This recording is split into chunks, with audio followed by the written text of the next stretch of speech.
So I just wanted to suggest how it makes total sense when you're dealing with covert war or covert spiritual warfare that you get sudden weakness and things like that within your body where it feels like you're dropping out from underneath you, and terror of floods that just take over your social aspects of life, your nervous system, your mind in ways. It's treating you as though you're under attack, and in my case, it's what I've actually endured. It probably is a response to the real trauma and the toxins together, but to explain it where people might be able to understand it who either or want to deflect, minimize, or call it mania or what have you. I want to dazzle for that. No, not for that.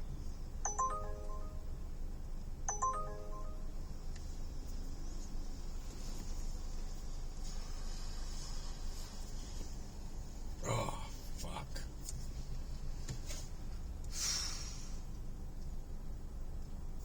So there was moments when I'd be standing, walking, or sitting, or just anything at all, when all of a sudden it felt like my life was just completely drained out of my limbs, out of my legs. I couldn't go walking, I couldn't rollerblade.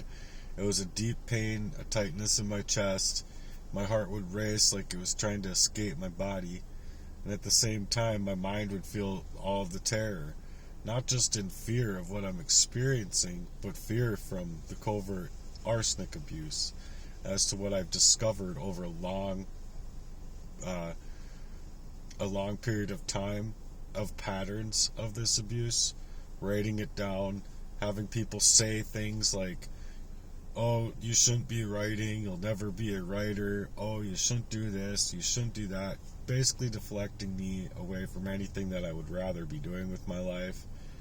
But ultimately there's a lot of people that are like planting seeds inside of your mind, suggesting that, you're old and you're gonna die, and not specifically saying that you're gonna die, but the seed is to tell you, in other words, that you're gonna die. So it's not just a fear, terror, it's like legitimately people being completely callous about the crimes and the criminal ways that they've been taking inside of my life. But it is basically a way to make me shut down from the ways that I would have otherwise wanted to move and focus in my life. So it stripped me from my focus, it stripped me from my ability to see things clearly at times and reason through things. Not to mention, the relationships, saying, use your words, as if I couldn't even speak right at times, because I couldn't. And that's just the type of weakness that it brings. And it's not just a normal tiredness, it's like legitimately fatigue times 1,000 or times 100. It's times a lot, because it literally drops you at times, and it literally has dropped me. I've literally had to fight through that feeling through a lot of job settings, a lot of placements in my life, where my body felt like it was being totally hijacked. You wanted to share that kind of moment in your campaign and testimony, because it's to get people to feel like what you've actually experienced and how it is. So yeah, I put together the letter to whom it may concern. I'm writing this letter not just for help, but to be heard, really heard, for the first time in what it feels like a lifetime to me of this abuse, where it was meant to wipe me up out of my skull, not cause me to be able to see or reason or think through what was happening to me, and just leave me dying, flopping to my ground, coming through that door that one day, among other areas of my life where it had been attempted murder. It's to control my life. You don't really get it from skipping meals or getting little sleep. Yeah, sure, those things can cause mental exhaustion and mental fatigue and whatnot, physical fatigue, but you can nap that off. This isn't just something that you can shut down from the inside and take a nap and wake up and you're better, suddenly better because you got a nap. I mean, that's a normal situation. It's more violent than that, and it's a violence that people aren't even able to be willing to see. It leaves a mark outside, not only in the flood of fear, but a flood inside of the mind and body that forgets how to move, forgets how to think, forgets how to reason through things. So I believe that it was a calculated poisoning, cruel and slowly over time. I believe it was arsenic, and I believe that the chemical attacks that I've received were cyanide. And these are from my very long-standing studies. Very long and very strategic studies, I might add, because I'm very thorough with what I write and with why I write. And it's to really reach discovery about a crime, about a thing that's happening to me, because I didn't have anybody's help as far as the men in my life are concerned to help me figure these things out, because they were the exact people doing it to me. So it's agreeing with me that they were deflecting from me. These were real targeted acts, not just incidences that cut me down to the soul, but they're actually actions to take away my normal function in flight, flight or fight mode. You couldn't flight anywhere because there's nowhere to go, when the fact of the matter is you're being strategically and tactically destroyed, not only in your character with yourself, but in your online personification, so that it's to stop you in your grind from having anybody to reach out to that could hear it for what it is. So my heart's pace was pounding harder and harder as well, and even after like doing hot showers and things like that. Oh, come on. It's like way far for this, and there's nothing coming back. The answer is no. Sorry. Unless that's paying like $30, I'm not going to do it. I think I even know exactly who it is. And granted, that tip could go up and whatnot, but I'm just not going to take it. My heart's pounded faster and faster. My memory skips, my vision blurs, and the worst of all is the world treats me like it's all delusion. It's all in my head. I'm talking about syndicates that are being paid well off by Freemasonry occultists' design that steps into the Freemasonry Vatican Church, which is where my dad was in. And I want to be able to explain all the parts and pieces of who these people were, why what they do for work matters, and why what they do for work is exactly the people that would do these things in a syndicate to keep my life in complete control. It's not like it's just a fluke saying that I'm being targeted in any other fashion of like, some of these people are creating out here. And I honestly think that there's a lot of targeted individual type of information online that's legitimately to deflect and minimize there being anything real to do with people being targeted. But it's much like thinking that just in today's day and age that cops are so well to do and the government is so well to do and the military and the medical field and this and that, they're all well to do, and that murder doesn't happen anymore. Targeting people just doesn't happen anymore, when it clearly does. If you read articles and find out how these people are actually being killed or murdered, you will realize that targeting does exist. And worst of all is the world does treat it like it's just delusion that causes for more trauma, more gaslighting. But I know the truth. I've lived it all of my life. It's not just a physical war when it's a spiritual warfare too. Your body is under constant assault and no one believes you. It begins to break down your spirit. You've cried out for what feels like no reason at times. From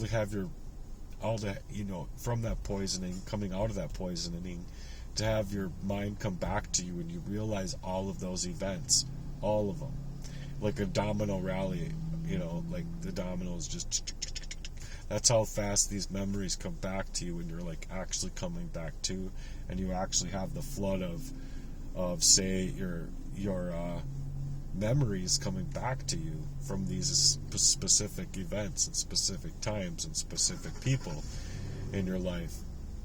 So I've cried out to hopefully get medical help, only to get these blank stares, just scoffing it off as though it's nothing, which also helps other people deflect, like, oh, the medical community isn't seeing it as a serious thing, so I'm not going to either, basically. Even coming from family where I've lost jobs, my love, my safety, in numerous attacks against me. I'm trying to figure out how to survive from these real attacks against me that it seems no one really wants to admit is real, because it is. It sounds very surreal. It sounds very, um, I don't know how you would say it, but it sounds like it's too much to happen to one person, basically. But the reason I feel that it's happening to me is not only to deflect from my father's crimes against me and my family growing up, but also growing up, the people that were involved in poisoning me, the people that were involved in trying to keep me controlled, and creating the proxy relationships through avenues of bribing people, much like when I was very young, people were bribed to lie about the case against my mom growing up. So my mom was obviously being targeted in that kind of fashion from when I was a very young, like not able to even say words yet and hardly able to walk. So when I did finally learn how to walk, I remember it, and it's really clear to me that I had to.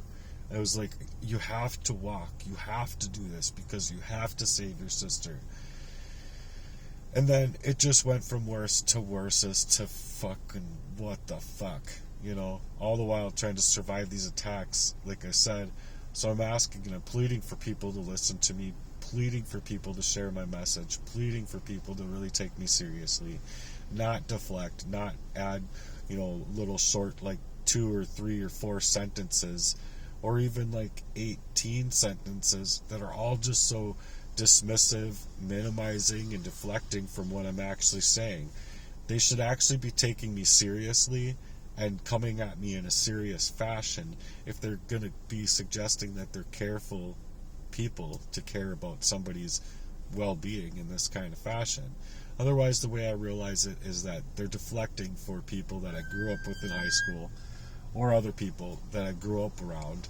All the while I'm sitting here losing my life, seriously, and people don't want to realize it as such, because just like I said before, the medical community further gaslights you, and by that gaslighting and the tactics that are used, it makes the people that would care about you less. And I'm just going to ask the question, when there's a bunch of people, right, and they're all, say there's 5 or 10 people, and they're all making fun of little Joey for not being able to walk, does it make it easier for one other person to get involved to help that person, help little Joey out? Or does it help others to help as well, purport and make wreak havoc on this person's life? From my personal experience, and my personal answer is that when there's a group of people against a single individual, it makes it easier for others to come, not to the aid of that individual, but to come and join in the fun, you see. So it's much like mockery, it's much like deception, it's very evil stuff. And so if you do have it in you to see that my soul has been literally killed in this kind of fashion, because I would want to be doing drumming, I would want to be putting together my heart's work channels, my heart's work business, my heart's work merchandise, and things like that. I would be doing many other things if I was just left alone to be able to have the last job that I had without being poisoned. But I wasn't able to see these things, so I'm actually looking for people out here that can help support me, not out of pity, but out of realizing that it's true. And even, okay, and put it in your mind, it's speculation. What's happening to me is a tragic crime. It's a crime against me. And then, this is a bulk of that letter. Sincerely, me, Matthew Murden. I really aim to get your tailored support, your honorable support and love from what I have going on. I don't think it's much to ask for people to just be forthright and forthcoming with me, but it seems to be online that a lot of these people just don't have it within them to be that way, because I wholeheartedly believe that they're covering for other people that would suggest to be cruel and mean with me, because if one of these people gets found out about, then another 5 get found out about. If their stuff and their their information get into the courts, then another 5, 10, 15, 20 people get found out about. You see, and so they don't want that to happen specifically, and instead of that happening, what they're trying to do is just pinpoint it to either be just one or two people, and then that's it. When it's not, it's a whole group of people, it's a syndicate of people that are working up this crime against me. So I hope that I can get people hearing me. I hope that I can get people hearing, like, the values that I wanted to create before in my channel. Like, I'm moving in like 4 or 5 different directions on my channel because of the things that are happening to me. I would just like to be able to create the funneling system, to tell you the truth, and create my lyrical value, and then get back into drumming and things like that, but not this speaking out stuff. The only reason I'm speaking out in this fashion is because I've been forced to have to move differently, because if I didn't move differently and I wasn't moving in these ways to reach discovery in the first place, I would have been dead. Especially if I was taking their coffee and just trusting them, giving me good food and stuff like that. When I finally did get cyanide poisoned and walk coming through my door and flop into the ground, there's no way I would have lived through that. None at all. So thank God I'm still here. But people can think whatever they want. If you want to believe that I deserve death, go ahead and believe I deserve death. But I personally don't believe that anyone deserves a premeditated, very calculated and cold and constricting way that they're taking upon your life to create a premeditated assault and attempted murder. But I mean, if you think that attempted murder is okay with certain individuals, by all means, that's your decision. It's just not how I feel. Anyway, that's my message for right now. I hope that you guys hear me out, and I hope that you guys support me in my work and my work ethics, because I'm grinding out here hard, and I'm grinding through some really, really struggle inside of my body based on what's in my body. And they want to make it like, oh, it's just all him, and it's just his own decisions, and blah blah blah. No, I did not ever have my own decisions and decision making skills even about me to even reason through a thing, much like I said that these people were like, well, why can't you use your words? After they just poisoned me up on my bagel, or on my food, or in my coffee, or in my pop, or what have you. But they've been trying to poison me up to the main of being able to take my whole life away. Every last little bit of it. And I just do not think it's fair without me actually being able to suggestively leave these things out here for people to realize that these things do happen, and hopefully people learn faster than I did to get away from the perpetrators of this very malignant type of narcissism that can totally take over your whole life and leave you for dead. So until next time, thanks a lot for being here. Peace.